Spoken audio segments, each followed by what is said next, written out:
Kredit majburiyatlaridan ozod bo'lmoqchimisiz? Bugungi kunda moliyaviy qiyinchiliklarga duch kelayotgan jismoniy shaxslar uchun O'zbekiston Respublikasi qonunchiligida to'lovga qobiliyatsizlik, ya'ni bankrotlik mexanizmlari mavjud. Bu tartib-qoida shaxsni ortiqcha qarz yukidan ozod qilish hamda moliyaviy ahvolni tiklashga qaratilgan. Xo'p, jismoniy shaxslarni to'lovga qobiliyatsizlik alomatlari nimalarda ko'rinadi? Birinchidan, qonunchilikka ko'ra jismoniy shaxslar o'ziga tegishli bo'lgan pul majburiyatlari, ya'ni kredit majburiyatlari, pul yig'imlaridagi majburiyatlar yuzaga kelgan kundan boshlab 3 oy davomida bajarmagan bo'lsa. Ikkinchidan, qarzdor jismoniy shaxsga nisbatan kamida 82 million 400 ming so'mlik pul majburiyatlari mavjud bo'lsa, o'shandagina to'lovga qobiliyatsiz alomatlari deb hisoblashimiz mumkin. Keyingi qadam sudga ariza berish bo'ladi.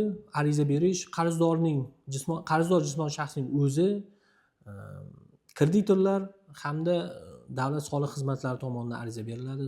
Sud belgilangan muddatlarda ko'rib chiqib, agarda sizda to'lovga qobiliyatsizlik deb topadigan bo'lsa, o'shandagina siz kredit majburiyatlaridan ozod bo'lishingiz mumkin.